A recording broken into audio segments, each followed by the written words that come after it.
Confidence की बुरी बात यह है कि वो कब सिर पर चढ़ जाता है पता ही नहीं चलता, और जो कॉन्फिडेंस सिर पर चढ़ जाए उसे ओवर कॉन्फिडेंस कहते हैं, हम सब जानते हैं। अब यक्ष प्रश्न यह है कि धर्मेंद्र प्रधान का इस्तीफा कॉकरोच जनता पार्टी के लिए कॉन्फिडेंस से ओवर कॉन्फिडेंस में ट्रांसफॉर्म होने वाला एक मूवमेंट है। यह ख्याल सौरभ दास के एक बयान देखकर बार बार जहन में कौंध आ रहा है। वो बयान और उससे झलकते और छलकते अति आत्मविश्वास के सारे सबूत आपको मैं दूंगा, लेकिन पहले जिन्हें नहीं पता उनकी जानकारी के लिए बता दूं, सौरभ दास कॉकरोच जनता पार्टी के मुख्य प्रवक्ता हैं और फिलहाल अभिजीत दीपके से ज्यादा फेमस चेहरा बन चुके हैं, काफी फेमस हो चुके हैं। मंगलवार को सुप्रीम कोर्ट में सीजेपी के मार्च के दौरान हुई हिंसा को लेकर सुनवाई हुई। इस दौरान ऑनरेबल सुप्रीम कोर्ट ने जो कुछ कहा वो कॉकरोचों के पूरे इकोसिस्टम के लिए हिट के स्प्रे के से कम नहीं था। ऑनरेबल सुप्रीम कोर्ट ने अंतरिम आदेश के डायरेक्शन नंबर 4 में कहा गया, दिल्ली और अन्य राज्यों को वहां दर्ज की गई एफआईआर की जांच आगे बढ़ाने की अनुमति है। कोर्ट ने 18 साल से कम उम्र के प्रदर्शनकारी जिनका कोई क्रिमिनल रिकॉर्ड नहीं है उन्हें तुरंत रिहा करने की बात तक कह दी। साथ ही जिन पर पहले से कोई केस नहीं है उन पर फिलहाल सख्त एक्शन नहीं करने की हिदायत दी। ध्यान दीजिए, यहां कोर्ट ने फिलहाल शब्द इस्तेमाल किया है। साथ ही यह भी कहा कि अगर किसी भी प्रोटोकॉल का उल्लंघन हुआ है तो कानून को अपना काम करना ही चाहिए।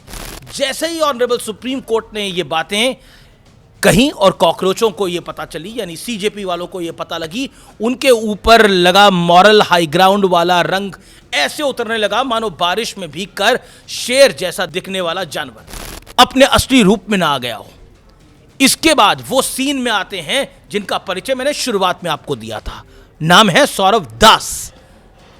इनके बैकग्राउंड पे भी आऊंगा कि ये क्या कुछ कर चुके हैं, वो मैं बाद में आपको बताऊंगा, लेकिन वो फिलहाल इंपॉर्टेंट नहीं है। इंपॉर्टेंट ये है कि इस जनाब ने क्या कहा है, और ये मेरे देश के सुप्रीम कोर्ट, मेरे देश के लोकतंत्र से, मेरे देश के संविधान से ऊपर नहीं है। सुप्रीम कोर्ट के आदेश का डायरेक्शन नंबर 4 बेहद गंभीर चिंताएं पैदा करता है। सुप्रीम कोर्ट का आदेश सरकार के वादे के विपरीत है, सौरभ दास कहते हैं, जिसमें कहा गया था कि सबकी एफआईआर वापस ली जाएगी, किसी भी आंदोलनकारी को परेशान नहीं किया जाएगा। इसके बाद की लाइन पर गौर फरमाइएगा। मैं फिर कहता हूं, सौरभ दास की ये लाइन क्या है सुनिए जरा, और आपको मैं बताता हूं सौरभ दास ने क्या कहा। The court uninformed order is therefore Holi unacceptable. यानी वो कह रहे हैं कि अदालत ने ये जो आदेश सुनाया है, सुप्रीम कोर्ट ने जो आदेश सुनाया है, वो अधूरी जानकारियों के आधार पर है, इसलिए ये आदेश उन्हें कतई स्वीकार नहीं है, मंजूर नहीं है। ये कौन होते हैं स्वीकार न अस्वीकार करने वाले? सुप्रीम कोर्ट है। मुझे, आपको, सबको इसकी बात माननी पड़ेगी।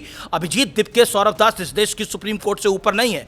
कॉकरोच जनता पार्टी इस देश की सुप्रीम कोर्ट से ऊपर नहीं है। अगर इस देश में ये एनार्की फैलाने के मन से काम कर रहे हैं तो भूल जाएं, जब तक हम जिंदा हैं ये होने नहीं देंगे। जब तक इस देश के कोटि कोटि लोग हैं ऐसा होने नहीं देंगे। मतलब देश की सर्वोच्च अदालत फैसला सुनाते हुए अनइन्फॉर्म्ड थी, क्या बचकाना बात है ये। इसके बाद सौरभ दास ने जो धमकी दी, अगर सब कुछ वैसा नहीं हुआ जैसा उनसे वादा किया गया था, यानी ये डिक्टेटर बन गए हैं, ये बताएंगे ऑनरेबल सुप्रीम कोर्ट को क्या करना है, तो वो बड़े स्तर पे आंदोलन करेंगे।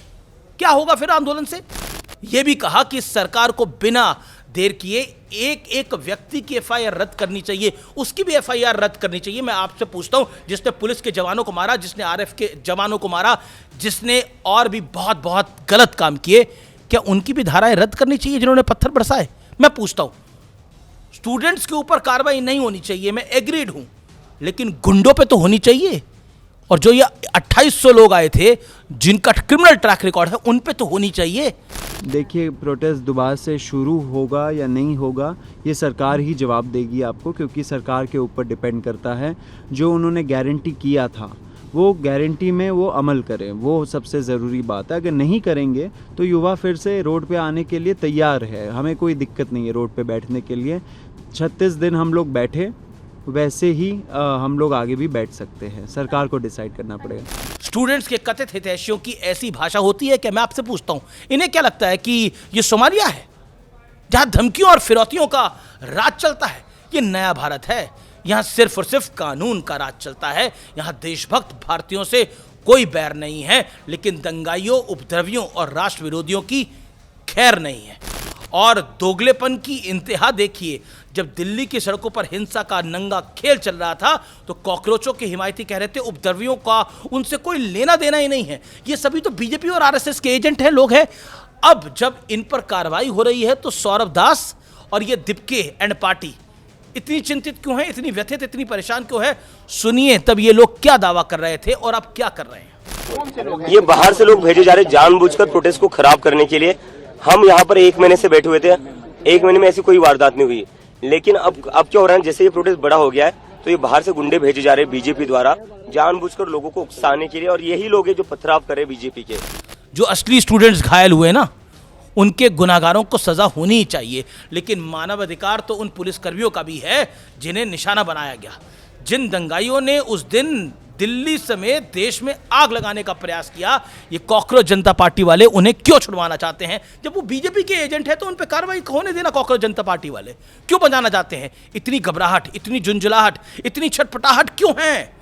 क्या कोई राज है जिसके खुलने का डर है? क्या कोई बात है जिसके पब्लिक में आने का खतरा है? लेकिन ये पब्लिक है, सब जानती है। 2 दिन तो खेल चल गया, लेकिन आगे नहीं चलने वाला है। दिल्ली पुलिस के फेशियल रिकॉग्निशन सिस्टम से पता चला है कि 2873 लोगों के क्रिमिनल ट्रैक रिकॉर्ड रहे हैं। सीसीटीवी फुटेज और एआई आधारित फेस रिकॉग्निशन से मैच हुए हैं। इनमें 989 यानी 990 के करीब लोग गंभीर जघन्य अपराधों से जुड़े थे। 201 पर हत्या मर्डर केस हैं, 62 पर तो अटेम्प्ट टू मर्डर है, 284 पर डकैती, 61 पर रेप, 6 पर पॉस्को, 25 पर मोलेस्टेशन और 229 पर आर्म्स एक्ट, 135 पर स्नैचिंग, 19 पर किडनैपिंग का केस दर्ज है। सोचिए किन किन को बचाना चाहते हैं ये कॉकरोच जनता पार्टी वाले, और ये सुप्रीम कोर्ट पे सवाल खड़ा करते हैं, उसकी बात नहीं मानने की बात करते हैं कि इनकी जांच नहीं होनी चाहिए। मैं आपसे पूछता हूं, ये पता नहीं होना चाहिए कि अपराधी वहां खुद से पहुंचे या फिर उन्हें वहां किसी ने बुलाया था? लेकिन जांच से पहले ही ये सीजेपी वाले इन्हें आज़ाद क्यों करना चाहते हैं? मन में सवाल उठा, लेकिन कहते हैं ना, काट के आंडी बार बार नहीं चढ़ती, अब की बार नहीं चढ़ेगी। देश का युवा, देश का जेनजी इस देश की मातृभूमि के साथ है। ये देश रहेगा तो हम सब रहेंगे। आप जेनजी हो, जेन अल्फा हो, किसी भी जनरेशन के हो, इस देश को प्रणाम करना सीखो। अगर देश नहीं तो हम नहीं।